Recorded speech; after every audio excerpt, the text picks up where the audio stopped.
Welcome to From Head to Heart and Home.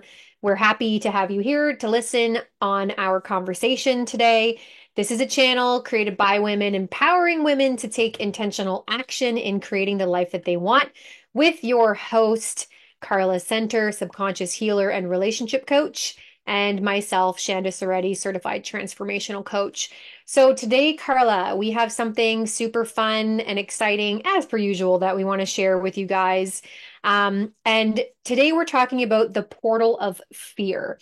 So, the wisdom that is hiding underneath the label and how to step through it. So, why don't you kick it off? So, one of the reasons we wanted to talk about Portal of Fear is many of us get stuck in the space that we are, and fear is often what is there.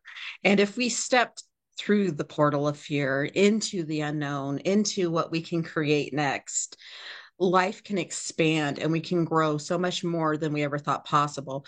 And our goals and what we desire to have in our lives are on the other side of that portal. So if you think about when fear's coming up for you, that it's opening up this whole huge network of possibilities, and you're like, okay, this is scary. And why is it scary? Most likely it's because it's out of my comfort zone, and remember that my comfort zone is what got me here where I'm at, and I'm thankful for it, but it's not where I want to be anymore.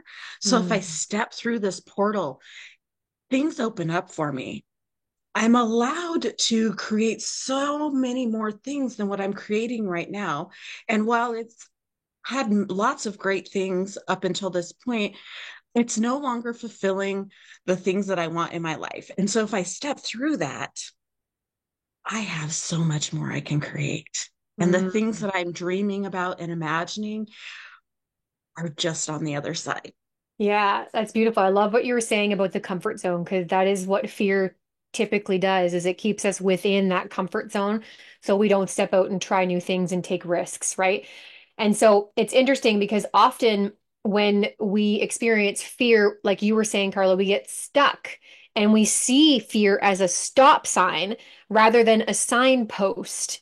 And so if we can kind of reframe the message that fear is actually trying to communicate with us being not a stop sign but rather a signpost like a checkpoint to keep going, right, to make a decision like a decision point. I think that's actually maybe a good analogy, like a decision point. Do I want to do this thing? Do I not want to do this? Why not, right?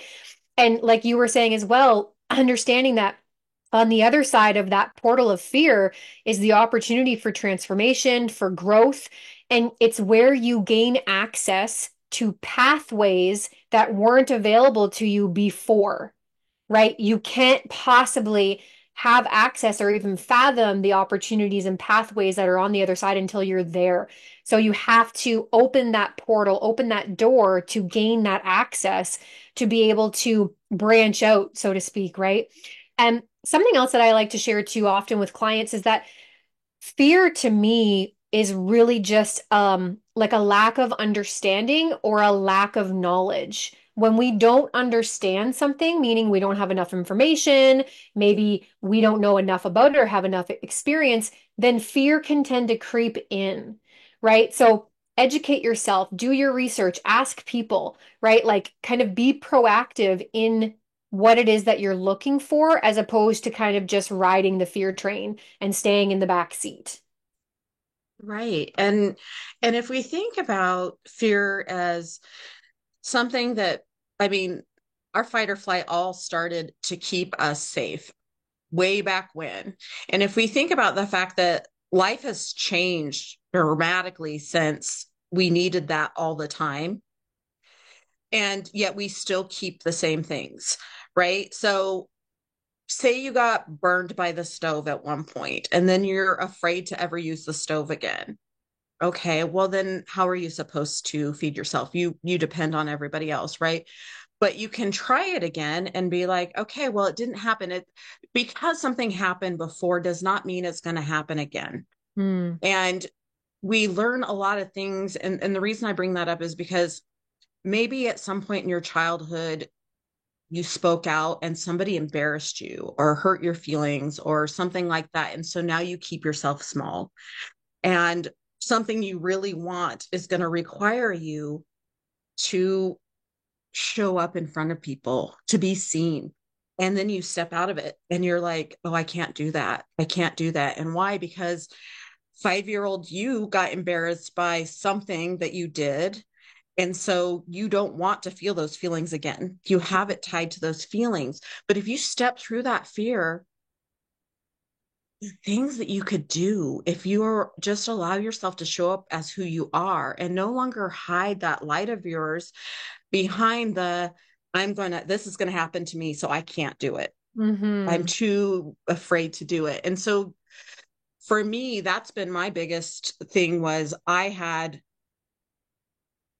all kinds of little things that made me hide and be small.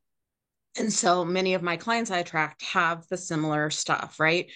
They they're so serious when they interact with other people because instead of just being themselves, instead of just enjoying who they are, they're worried about every little action they have, which causes all kinds of anxiety. And interactions just make them exhausted, right? But it's really something in the past. And so, this fear, if you step through it, it opens doors for you. Yeah. Yeah. And I mean, another way that we can navigate through fear is by listening to the feedback and like being open to receiving the feedback. Because everything that we do or don't do Right. provides us with an opportunity to learn. So it gives us feedback, whether it's it didn't work, it worked, or something or anything in between.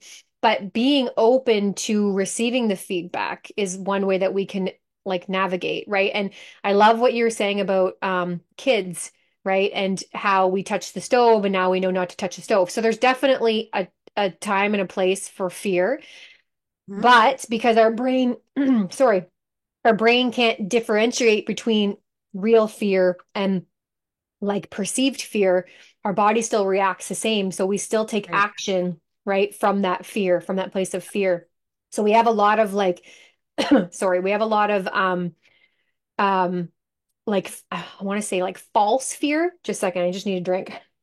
Mhm. Right? And I think it's like we learn in two ways and add to it if you want to, but we learn two ways through doing and through listening, right? Or researching, right? Finding answers, searching. So Right. through doing and through listening. So what I mean here is like your parents like, don't do that. And then we go and do it anyway. Well, we didn't listen, but we did it, and now we know because we did it. Some people could have the alternative interaction or experience where they heard their parents say, don't do it, and they didn't do it, right? So there's two Right. ways that we learn. So using fear as like for you as opposed to against you, using it to allow you to like dream of what's possible beyond it Mhm. versus, keeping yourself small and staying within it. So really being able to expand that. And it really only happens through practice, through trying. Right. And I always say there's the trial and error, but I don't like using that term. I actually like saying trial and learning Right. because sure, there's failure, but that doesn't always mean a bad thing, right? We're really taught failure to be something totally different than what it is. Again, it's just feedback of did it work or did it Right. not work? So yeah, really using it to help yourself expand and grow as opposed to keep yourself small. Right. And instead of, so we often, as Shanda was talking about dreaming, I was also thinking we can do the opposite of dreaming about what's possible as far as more than what we've ever perceived. And we can create these cages of fear in our life about what the possibilities are that we don't want to happen. And Mm. that is part of what keeps us in the spaces we're at is we're like, okay, if I do this, this is what I imagine it to be. When the more we use our imagination to think about just what kind of amazing possibilities are, because that's what children do.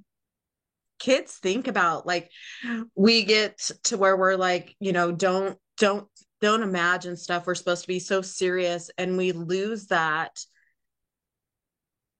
as one of our first thoughts of what is possible in my Yeah. life, you know, and we get stuck in that perceived fear, Hmm. creating that this is what's going to happen, which causes anxiety, Yep. as many of us have felt like the anxiety of what's we've created this. And if you allow yourself to use your imagination, use your dream, practice what else is possible, and instead of what outcome you dread, if you Hmm. if you practice in your mind what else could it happen, what would it look like if I stepped through this and it happened in a way that I have never dreamed it would. And the thing about it is there's studies where they've had people that they had a group of people, and I'm going to have to find this study.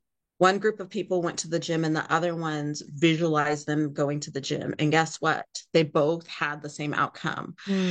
And the reason I bring that up is I'm not telling anybody not to work out, but what I'm saying is the more we visualize something, the more that we are going to look for the cues to make it happen. And we're going to create that.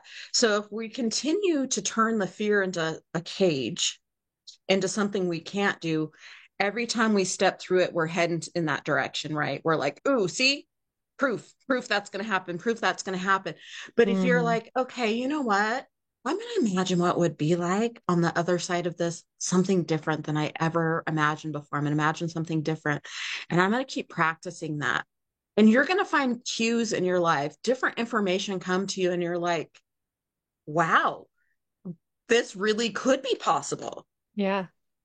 Yeah. Um, the thing too is like when we focus on the possibility of what's on the other side, that's expansive, right? That's like a positive, it has a positive quality versus when we focus on like the fear, right? It's restrictive and it's mostly negative, right? It has like a negative kind of quality to it. And so I love what you were saying about the power of the mind, right? Because I mean, I think it's Joe Dispenza who talks so heavily about that, is in Yes. such a great example of that. And yay, I remembered someone's name for once. So, but anyway, the power of the mind, right? So, like you were saying, where do you want to focus your attention? If you know that like how powerful your mind actually is and that your mind can create your reality, and it does, where do you want to focus? I would say, well, probably whatever area you want to create something in is where you would want to spend your attention, right? So think of like your attention as like fuel to create what it is that you create. So Right. what gas tank are you filling up? Are you filling up the fear gas tank, which is just going to perpetuate how you're already living where you already are? Or are you going to fill up the expansive kind of dreaming gas tank to be like, hey, what else is possible? Right. Which brings me to my next point of like to combat fear or to kind of go up against it and challenge fear there, to challenge it, you can start with just simply allowing yourself to dream. Like you were saying, Carla, but when we're kids, we are so good at dreaming and we have these great big ideas. And like, how many kids say that they want to be an astronaut at one point in their lives? I know I was there when I was a kid. My son said it too. And we don't have those restrictions when it comes to dreaming and thinking. And so that is a really simple tool to kind of come up against or question fear. And there was a question that I heard the other day actually when I was doing some of my own work, and it was the question of whether you're having a thought or you said something or you're taking a certain action, asking yourself the question, is this from love or is this from safety? So am I trying to be safe or am I trying to come from a place of love? If it's from a place of love, it will feed you, right? It will help you grow. If it's from safety, it's likely going to keep you where you're at, right? Right. Because safety just keeps us in survival. Right, And that's beautiful. And as Shanda says, often be curious about what else is out right. there in your life. Yeah. You know, there's so much more possible for us than we allow ourselves to see. And so to be like, okay, I don't know, maybe I don't know what to dream about because I have kept it small for a very long time. So let me get curious about what else is out there. Let me just look around and see what there is outside of where I'm at right now. Mm, And maybe at first you'll go, but then you can go like, what if I dreamed about that? What if I mm, imagined that in my life? mm. Right? Like because you never know. And how Shanda brought up Joe Dispenza. And if you ever look at this man's story, Yeah. he was a chiropractor. He had yoga studios. He was running a triathlon and got hit by a truck. And multiple doctors told him he may never walk again and that he had to have these rods down his back. He Hmm. had to have the surgery. And the Guess what? surgery, and it didn't have good odds either, which is why he No. said, I'm not doing it. Yes, and he didn't do the surgery. The Yeah. man walks, he goes, and he travels the world Yeah. sharing all of the research. The man's a neuroscientist sharing all the research he found out. Yeah. Now, he very easily could have said, do this to me and stayed in fear, but he's like, what else is possible in my life? Mm, This is one of the scariest times in my life, and I can just sit here and say my circumstances have given me what I have, mm. or I can step through the fear of what is going on and find another answer. And he did. And it's amazing. And he has all kinds of stuff. Like he does MRIs. You guys can, if you're a science person, great information. Sometimes it can be a little intimidating if you're not. Um, but it's great. It's just proof that our mind is so powerful Mm. and that there is so much more that we can create than we allow ourselves most of the time. Yeah. And so if we have this fear, but it's something we truly, truly want, know that you can do something about it. Maybe it won't look the way that you think it should when you step through that fear into possibility, but that doesn't mean that there's something wrong with the way it's happening. Yeah. Another great example of power of your mind is Wim Hof, right? He survived some sort of he was stuck in a glacier or something, right? Wasn't he ice climbing or something? He got stuck for an extended period of time, like he should have been frozen like an ice block, and he ended up using the power of his mind to survive. And so he teaches, I believe he's the inventor or the creator of the cold plunge, isn't he? And the breathing with the Yeah. yes. Okay, Mm-hmm. so not to get off tangent there, but you guys go look at these people, Joe Dispenza, Wim Hof, and do some research. If you don't believe the things that we're sharing with you, believe them. Okay. They're the living proof of real case, life threatening instances where they have completely transformed their lives with their mind. And, the work that Carla and I do too, just in our healing journeys, has also been the power of our mind to believe new thoughts, to think new things, to dream different dreams, right? So look at the world for positive examples of what it is that you want, right? Who do you admire and why do you admire them? Because you can do, and you can be that too. Don't look for the proof of like how it won't work and why it's going to be hard and all that, because that stuff's there too. Yes, people have tried things and they haven't worked, but people have tried things and they have worked, right? Things have been able to pan out for people, and people have been able to create results that they want. We are perfect examples of that. So look for supportive evidence to help compel you forward and move you forward rather than keep you stuck. Yeah. And all of these people have stepped through fear. I mean, there's all kinds of big names we can give you. Tony Robbins. Oh my gosh, if you ever listen to the beginning of his, you'd be like, I Mm, would have and probably have given up if they had the same path as him, right? yeah.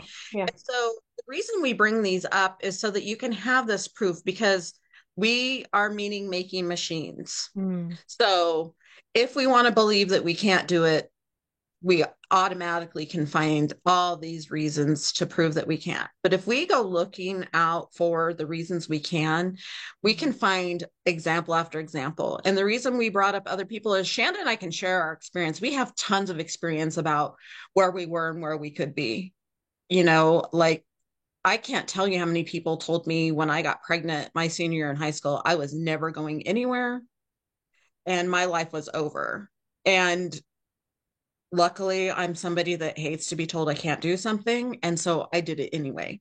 Mm, But we have those moments, each of us, where we think because of what we've been taught that this defines who we are and we can't get out of that. hmm But what we're saying to you is it's possible to hmm be so much more than what you or someone else has convinced you is your life. Yeah. There is billions of possibilities out there and you can do it. We have faith. Yes. Yes. So the question is, instead of looking for proof against, ask yourself the question why, or sorry, ask your question yourself the question why not versus why, right? Why not versus why? So before we wrap this up, is there anything else that you would like to add to this conversation, Carla? Do you feel complete today? Just if you do have some fear coming up, go ahead, journal it out so that Yeah. you have an idea of what the self-talk is that's keeping you there. Mm. Um, I know I talk about journaling all the time, but it's a good way to become aware of what you're using in your life to keep you where you're at Yeah. so that you can practice some of the things that Shanda and I shared with you. Because if you practice and you're not really sure what's keeping me there, sometimes you're like, I don't even know how to use it. But hey, journal and look at where your fears are, where you're keeping yourself in the space. Yeah. And I love the recommendation for journaling because I'm a big believer in that too. And something that I found really insightful and helpful for me and for most of my clients too is that a lot of my clients usually ask for prompts. When they journal, they want a prompt. And I understand that because sometimes it can kind of get the ball rolling. But what I want to encourage everybody to try is free writing, meaning there's no prompt, there's no journal, there's no question that you're asking. And it's so powerful because at the beginning, it might be a little bit challenging because you're like, I don't know what to write about, but that's the point. Because then eventually, the things that are underneath the surface that wouldn't normally come up will come up and you'll catch things that you didn't know were there. So, love that. Um, Wonderful, wonderful exercise. So, try some journaling. If you guys need some support or want some additional information, then feel free to reach out to us. You know where to find us. We'll link our links below. And I just want to say thank you so much for tuning into our channel From Head to Heart and Home with Carla and I. If you guys enjoyed our conversation today, then make sure that you click the subscribe button to get all of our notifications and the newest episodes that come out every single week. And be sure to join us next week for another connected, authentic conversation. All right, guys. Bye for now.